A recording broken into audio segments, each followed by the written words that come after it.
مباراة الأهلي النهاردة كانت مباراة قوية جدا جدا جدا. بورتو والأهلي. الأهلي عمل مباراة قوية جدا جدا على المستوى الهجومي.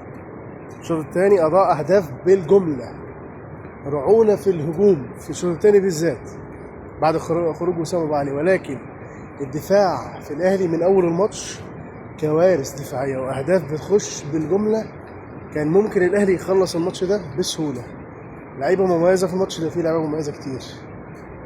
محمد هاني من أفضل ماتشاته اللي لعبها. يجي بعديه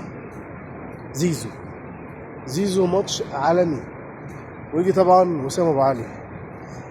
الثلاثة دول عملوا ماتشات قوية، ومحمد علي بن رمضان.